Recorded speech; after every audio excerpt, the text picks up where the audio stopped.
Allahumma salli ala Sayyidina Muhammad wa ala ali Sayyidina Muhammad kama sallaita ala Sayyidina Ibrahim wa ala ali Sayyidina Ibrahim fil alamina innaka Hamidum Majid. Bapak-bapak, saudara-saudariku, jamaah salat zuhur yang berbahagia, alhamdulillah atas izin Allah sehingga hari ini kita dapat berjumpa kembali di masjid kita yang mulia ini. Semoga setiap langkah yang kita ayunkan menuju ke masjid kita ini akan menggugurkan dosa-dosa yang pernah kita lakukan dan ditinggikan derajat kita oleh Allah Subhanahu wa taala. Selawat serta salam semoga tetap tercurahkan buat junjungan baginda besar penghulu alam, seorang nabi yang namanya selalu disebutkan oleh berjuta-juta miliaran manusia di atas dunia ini. Dialah cahaya bersinar siraja munirah, indah tutur katanya semerbak bunga semanis madu harum budi bahasanya, kuat ibadahnya mantap sikap dan pendiriannya disegani kawan maupun lawan. Beliaulah yang paling banyak ruku'nya, yang paling banyak sujudnya, yang paling harmonis rumah tangganya, yang paling adil keputusannya.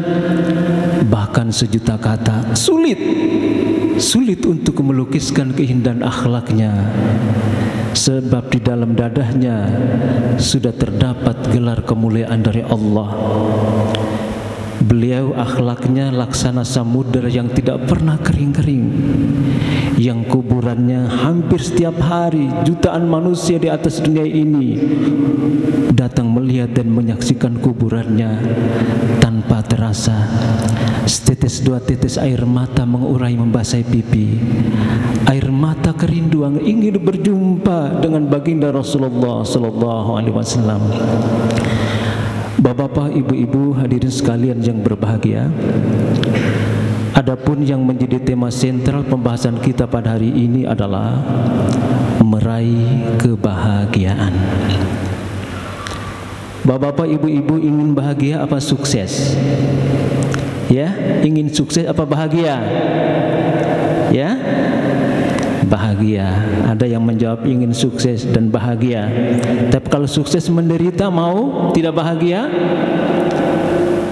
Yang lebih bagus adalah sukses dan bahagia. Tapi yang menjadi tema sentral kita adalah, pembahasan kita hari ini adalah meraih kebahagiaan. Nah, Bapak Ibu, semua manusia hidup di atas dunia ini merindukan kebahagiaan. Ya. Dia ingin dia bahagia di waktu malam hari. Dia ingin bahagia di waktu siang hari. Ya, dia ingin bahagia waktu berada di rumah. Dia ingin bahagia berada di kantor atau ke tempat kerja. Dia ingin bahagia di darat maupun laut. Bahkan dia ingin bahagia di udara. Nah, Bapak-bapak, ibu-ibu, saking pentingnya bahagia ini sehingga pada zaman Rasulullah sallallahu alaihi wasallam ada seorang sahabat hidupnya susah sekali. Ya, saking susahnya membuat perhatian Rasulullah sallallahu alaihi wasallam. Ya. Jadi kalau Bapak ingin dikenal orang, membuat sesuatu yang ekstrim. Kalau ingin kaya, kaya sekali sehingga semua orang bisa kenal sama kita. Kaya tidak, miskin tidak, itu jarang kita dikenal orang. Nah, saking susahnya orang ini menjadi perhatian Rasulullah sallallahu alaihi wasallam. Rasul berkata, Kenapa hidup kamu susah seperti ini? Lalu orang ini menjawab, ya Rasulullah, hidup saya seperti ini mungkin karena doa saya. Lalu Rasul bertanya lagi, memang doa kamu gimana? Lalu orang ini menjawab, ya Rasulullah, saya setiap hari berdoa, ya Allah, biar di dunia aku hidup menderita, yang penting di akhirat nanti aku hidup bahagia. Marahkah Rasulullah SAW ketika itu? Tidak. Luar biasa akhlak Rasulullah. Rasul tidak marah. Kata Rasulullah, mau enggak aku ajarkan sebuah doa? Lalu orang ini berkata, kalau memang itu doa yang terbaik, ajarkan kepada saya. Nah, ini etika bapak-bapak, ibu-ibu. Kalau satu saat bawahan kita bekerja tidak sesuai dengan aturan main, ajak dialog. Bagus, pekerjaan kamu sudah bagus, cuma ada kekurangannya. Tunjukkan kelemahan dan kekurangannya, dia akan terima dengan senang hati. Ya. Kita kadang-kadang tidak, kadang-kadang marah kepada bawahan kita, tapi tidak memberikan solusi. Rasulullah tidak. Rasulullah kemudian memberikan solusi. Mau enggak aku ajarkan sebuah doa? Doa ini bisa kita lihat dalam Al-Quran yang sering kita baca, ya. Wa minhum may yaqulu rabbana atina fid dunya hasanah wa fil akhirati hasanah wa qina azabannar. Di antara mereka berdoa, Rabbana atina fid dunya hasanah, ya Allah, berikanlah kami kebaikan di dunia dan kebaikan di akhirat, dan jauhkan kami dari siksa api neraka. Nah, bapak-bapak, ibu-ibu, hadirin sekalian yang berbahagia, sumber kebahagiaan adalah dari Allah Subhanahu wa Ta'ala. Maka kita harus menggunakan cara yang tepat untuk meraih kebahagiaan tersebut. Bahkan jalan untuk meraih kebahagiaan itu banyak sekali jalannya, ya. Melalui jalan kita bergerak di bidang sosial politik. Apa rinciannya? Yang pertama adalah berbuat adil. Yang kedua, berbuat baik terhadap sesama. Ya. Khairun nas anfa'ahum linnas. Sebaik-baik kamu adalah orang yang selalu berbuat baik untuk orang lain. Keberadaan dinantikan, kepulangannya dirindukan. Dia ada orang bahagia, dia tidak ada orang akan mencari. Inilah orang yang terbaik. Jangan dibalik. Begitu kita ada, orang merasa resah gelisah. Begitu kita tidak ada, orang berkata merdeka. Jangan seperti itu. Kita harus menjadikan diri kita menjadi sosok-sosok yang dirindukan oleh orang lain. Nah itu, bapak-bapak, saudara-saudaraku, ya. Bahkan dijelaskan, barang siapa menanam sebuah pohon, kemudian dari pohon itu tumbuh dengan suburnya, berbunga dan berbuah, dimakan oleh manusia dan burung, maka akan menjadi amal jariah baginya sampai datangnya hari kiamat. Dan dimanapun kita berada, kebaikan perlu kita lakukan. Nah, bapak-bapak, ibu-ibu, ketika kita datang ke masjid kita ini, ya, kita melihat ada Al-Quran yang berserakan, tidak rapi, kita menyusun dengan rapi, ya.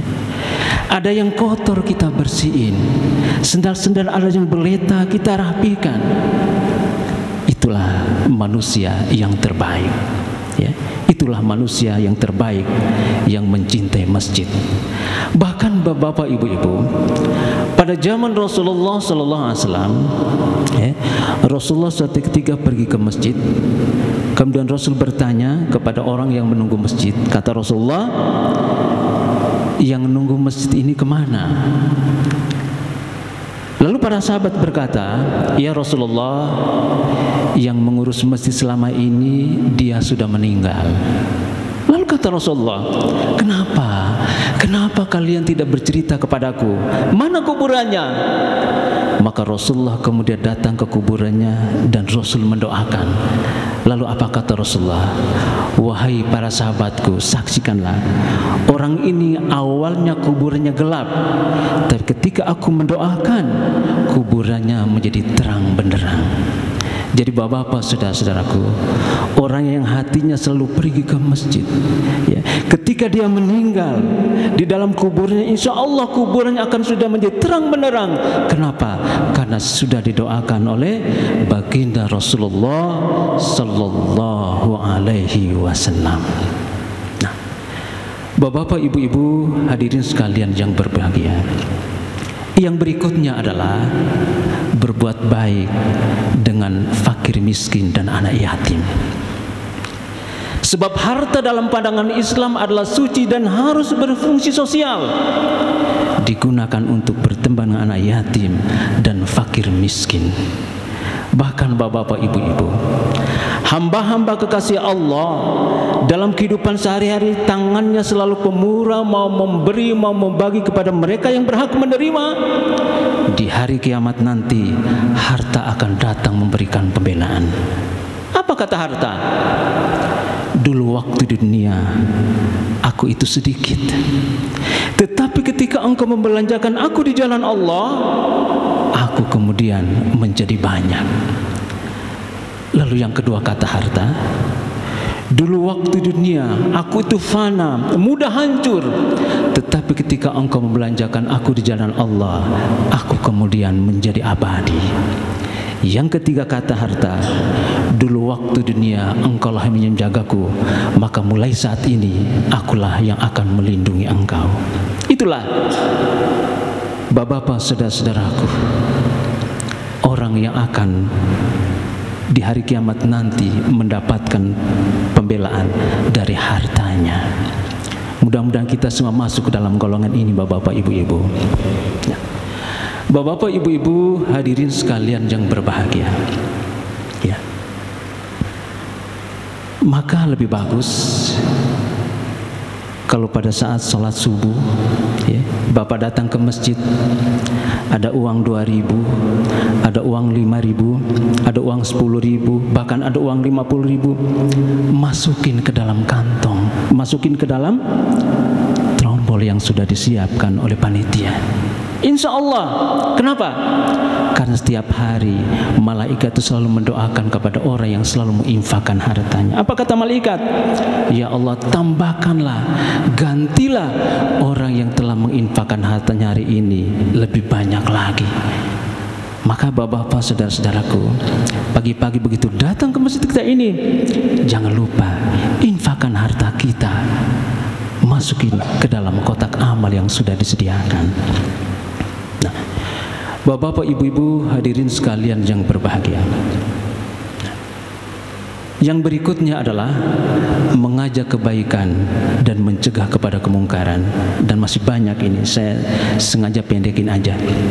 Nah, bapak-bapak, ibu-ibu, hadirin sekalian yang berbahagia, atau dengan jalan ritual ubudiyah seperti mengerjakan sholat, ya, puasa Senin Kamis, dan sebagainya dan sebagainya.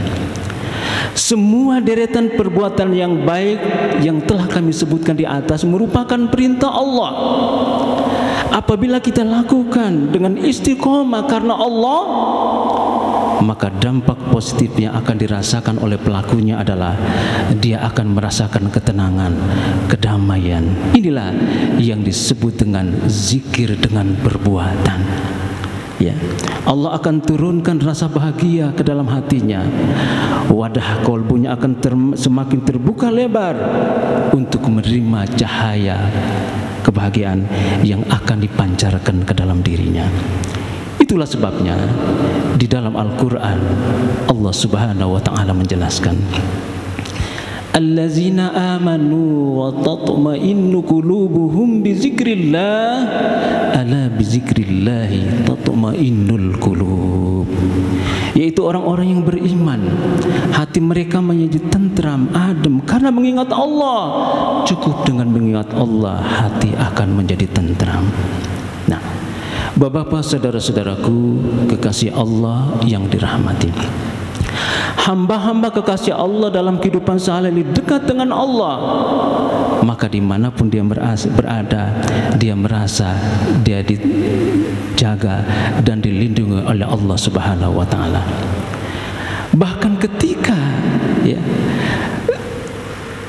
perasaan bahagia yang dia rasakan bukan hanya pada saat dia bahagia, tetapi ketika dia merasakan hidupnya perih, dia sanggup berkata bahwa kesusahan yang saya rasakan saat ini belum apa-apanya bila dibandingkan dengan samudra kebahagiaan yang sudah Allah berikan kepadaku selama ini.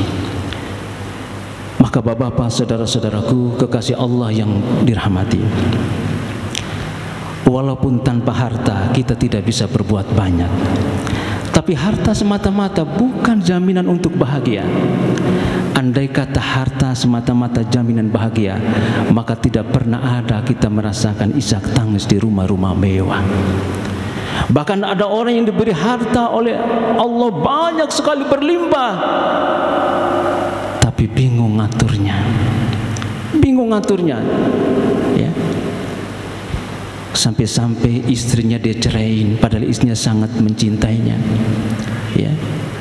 Anak-anaknya ketergantungan narkoba, ya. Si bapak ini makannya tahu dan tempe, ya, tak makannya tiap hari tahu dan tempe. Bahkan setiap malam dia harus makan obat penenang. Ini menggambarkan bahwa harta tidak selamanya memberikan ketenangan hidup. Yang kedua, ada yang hidup ini lebih banyak mencari popularitas. Ketika dia duduk di kunci kesuksesannya, dia menyalahkan jabatan, menyalahgunakan jabatannya. Akhirnya dia jatuh tersungkur, masuk ke dalam bui. Bapak-bapak, saudara-saudaraku, ketika orang masuk ke dalam bui, jangankan masih hidup, suatu saat meninggal pun akan dikenang orang bahwa si A, si fulan ini pernah masuk bui.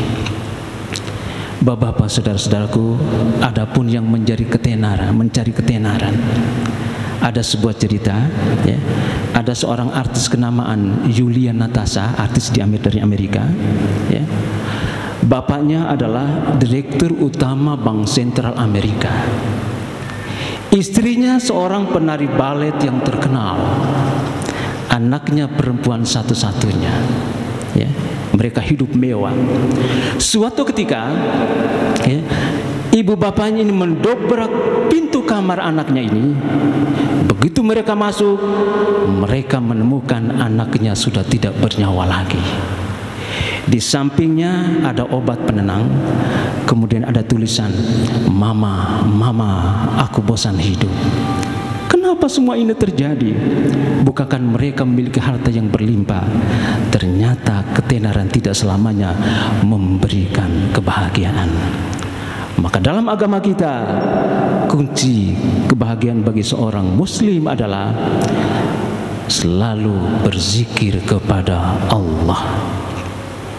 Bapak-bapak, ibu-ibu, hadirin sekalian yang berbahagia, mudah-mudahan menu rohani yang telah kami hidangkan pada siang hari ini, apabila benar, maka kebenaran itu datang dari Allah, dan apabila salah, maka kesalahan itu datang dari diri pribadi kami sendiri. Wabillahi taufiq wal hidayah. Assalamualaikum warahmatullahi wabarakatuh.